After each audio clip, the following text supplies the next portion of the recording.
ഇന്ന് മനുഷ്യനും ആനയും തമ്മിലുള്ള കോൺഫ്ലിക്റ്റ്, ആ വിഷയമാണ് ഞാനിവിടെ സംസാരിക്കുന്നത്. ഓരോ ദിവസവും നേരം പുലരുന്നത് ആരെങ്കിലും ഒരാളെ ആന ആക്രമിച്ചു നിഷ്ഠൂരം കൊന്നൊടുക്കി എന്നുള്ള വാർത്തയുമായിട്ടാണ്. കഴിഞ്ഞ ദിവസം എൽദോസിൻ്റെ മരണം പുത്തമ്പുഴയിൽ, അത് കഴിഞ്ഞ് അമറിലാഹി ഇന്നലെ തൊടുപുഴയിൽ, ബൈക്കിൽ യാത്ര ചെയ്ത എൻജിനീയറിംഗ് വിദ്യാർത്ഥികളെ മേളിലൂടെ മരം തള്ളിയിട്ടത് കഴിഞ്ഞൊരു ദിവസം.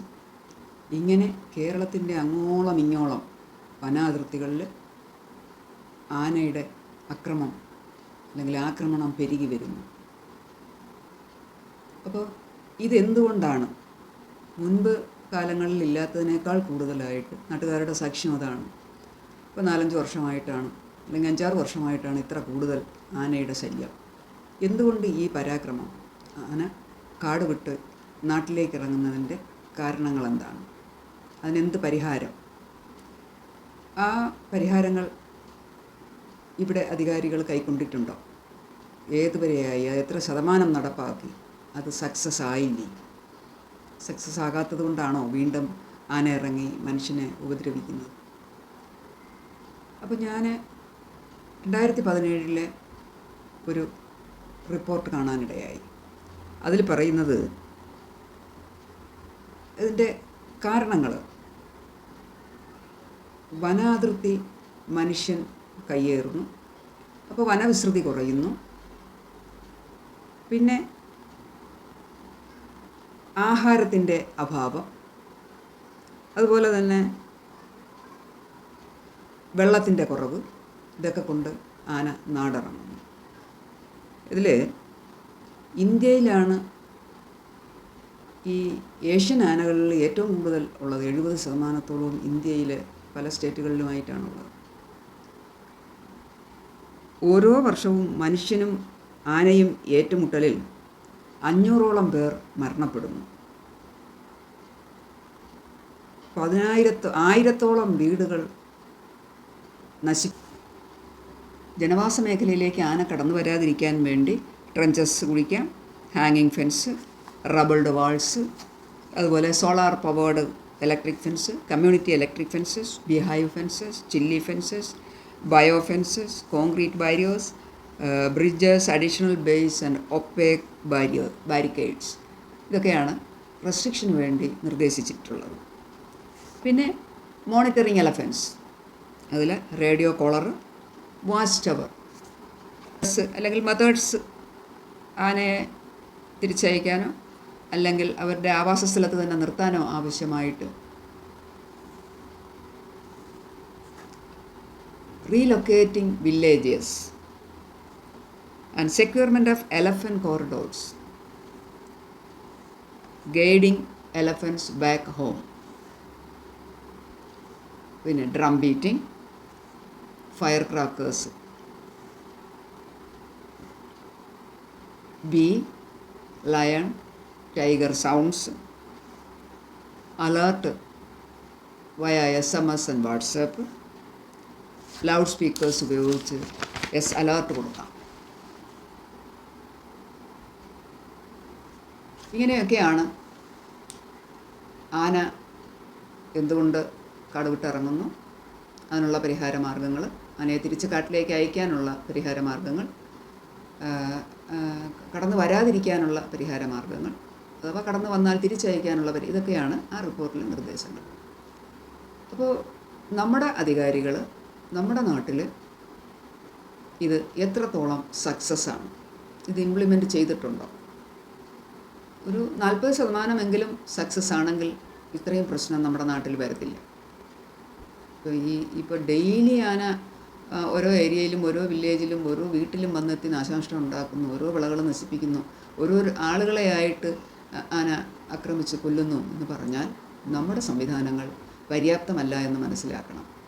അപ്പോൾ അടിയന്തരമായി യുദ്ധകാലാടിസ്ഥാനത്തിൽ നമ്മുടെ ജനങ്ങളുടെ ജീവിതത്തിനും സ്വത്തിനും വീടിനും മുതലിനും സംരക്ഷണം കൊടുക്കാൻ നമ്മുടെ ഗവൺമെൻറ്റും ഡിപ്പാർട്ട്മെൻറ്റുകളും ബാധ്യസ്ഥരാണ്. ഏറ്റവും ആദ്യം അടിയന്തരമായിട്ട് ഏറ്റവും എളുപ്പമാർഗ്ഗത്തിൽ ഏതാണ് ചെയ്തു കൊടുക്കാൻ പറ്റുന്നത്? ആന കടന്നു വരാതിരിക്കുക.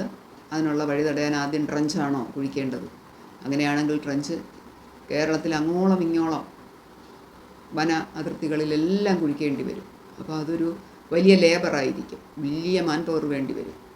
ഇവിടെ നമ്മൾ പിന്നെ വെള്ളപ്പൊക്കം വന്നപ്പോഴും ഉരുൾപൊട്ടൽ വന്നപ്പോഴും മറ്റ് ദുരന്തങ്ങൾ സംഭവിച്ചപ്പോഴും എല്ലാം നമ്മുടെ കേരള ജനത ഒറ്റക്കെട്ടായിട്ട് നിന്ന് അവരെ എല്ലാവർക്കും കൈത്താങ്ങ് കൊടുത്ത അനുഭവസാക്ഷ്യമാണ് നമുക്കുള്ളത്.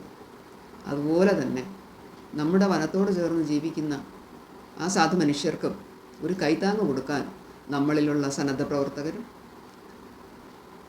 നമ്മുടെ ഡിപ്പാർട്ട്മെൻറ്റുകളും, അതിന് മിലിറ്ററി വേണോ, അങ്ങനെ അനുബന്ധമായ എല്ലാ പേരെയും, കുടുംബശ്രീ ഉൾപ്പെടെ, നാട്ടുകാരെ ഉൾപ്പെടെ, ഫയർഫോഴ്സ്, പോലീസ്, മറ്റ് റവന്യൂ ഡിപ്പാർട്ട്മെൻറ്റുകൾ, ഇതുമായിട്ട് ബന്ധപ്പെട്ടോ അല്ലാതെയുള്ള എല്ലാ ഡിപ്പാർട്ട്മെൻറ്റിൻ്റെയും സഹായം തേടിക്കൊണ്ട് അടിയന്തിരമായിട്ട് ട്രെഞ്ചസ് കുഴിച്ചു കൊടുക്കുക. അപ്പോൾ അത് ഞാൻ പറഞ്ഞതുപോലെ കേരളത്തിൽ അങ്ങോളം ഇങ്ങോളം കുഴിക്കേണ്ടി വരും. അതിന് യുദ്ധകാലാടിസ്ഥാനത്തിൽ നാട്ടുകാരെ കൂടി ഉൾപ്പെടുത്തി, പൊതുജനങ്ങളെ കൂടി ഉൾപ്പെടുത്തി, സന്നദ്ധ സംഘടനകളെ കൂടി ഉൾപ്പെടുത്തി, സന്നദ്ധ പ്രവർത്തകരെ ഉൾപ്പെടുത്തി എത്രയും അടിയന്തരമായിട്ട് ട്രഞ്ചസ് കുഴിച്ചു കൊടുക്കണം. ഒരു സംഭവം വരുമ്പോൾ അവിടെ ഒരു ട്രഞ്ച് കുഴിച്ചതുകൊണ്ടായില്ല, ആന മറുവശത്തൂടെ വീണ്ടും ഇറങ്ങി ആ ഭാഗത്തുള്ള ആളുകളെ ആക്രമിച്ചു തുടങ്ങും. അതുപോലെ ഇലക്ട്രിക് ഫെൻസിങ്, സോളാർ ഫെൻസിങ്, മറ്റനുബന്ധമായിട്ടുള്ള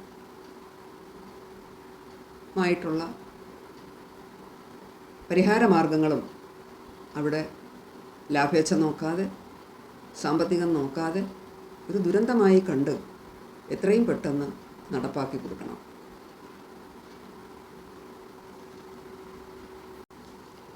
വനത്തിലെ അനുകൂലമായ ഘടകം, ആവാസ വ്യവസ്ഥയിലുള്ള അനുകൂല ഘടകങ്ങൾ ആനകളുടെ വംശവർദ്ധനവിനും കാരണമായിട്ടുണ്ട്.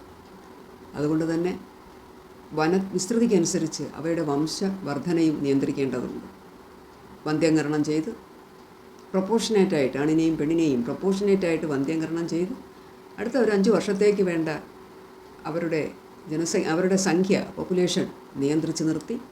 അല്ലെങ്കിൽ ഇത് വർഷം കഴിയും തോറും ഇതിങ്ങനെ ഡബിളായി ഈ പ്രശ്നം പിടികിട്ടാത്ത വിധം വയലൻ്റായി വരും. അതുകൊണ്ട് തന്നെ അത്യാവശ്യമായ അവരുടെ ജനന നിയന്ത്രണം നടപ്പാക്കണം.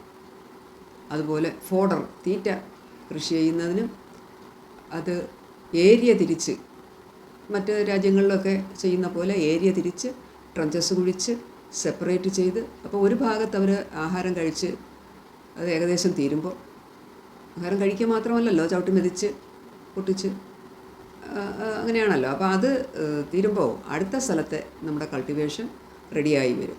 അപ്പോൾ അങ്ങോട്ട് തെളിച്ച് കൊടുക്കാം. ആ സമയം കൊണ്ട് ആദ്യത്തെ സ്ഥലത്ത് വീണ്ടും കൾട്ടിവേഷൻ തുടങ്ങാം. അങ്ങനെ പല ഭാഗങ്ങളായിട്ട് വനത്തിന് സിസ്റ്റമാറ്റിക്കായിട്ട് കൾട്ടിവേഷന് വേണ്ട സംവിധാനങ്ങൾ ഒരുക്കണം. അതുപോലെ വെള്ളം, ശുദ്ധമായ വെള്ളം എപ്പോഴും ലഭ്യമാകാൻ ആവശ്യമായ സംവിധാനങ്ങൾ അതവിടെ ഉണ്ടോ എന്ന് നോക്കി. പിന്നെ കാട്ടുതീ മൂലം നാശനഷ്ടം സംഭവിക്കുന്നത്, തീ വരാത്ത വിധത്തിൽ ഉണക്കാകുമ്പോൾ മൊത്തവും ചൂടും കൊണ്ട് വെന്തെരിഞ്ഞ് നാശമായി കിടക്കുന്ന ഒരു അന്തരീക്ഷമാണുള്ളത്. അപ്പോൾ അതിനെ തടഞ്ഞു നിർത്താൻ ആവശ്യമായ സംവിധാനങ്ങളും അടിയന്തരമായിട്ട് നമ്മുടെ ഡിപ്പാർട്ട്മെൻറ്റുകൾ കൈക്കൊള്ളണം. എത്രയും പെട്ടെന്ന് നമ്മുടെ ദുരിതം അനുഭവിക്കുന്ന വനത്തിനോട് ചേർന്ന് ജീവിക്കുന്ന ആളുകളുടെ പ്രശ്നങ്ങൾക്കൊരു പരിഹാരം കണ്ടുപിടിക്കണമെന്നാണ് എനിക്ക് പറയാനുള്ളത്.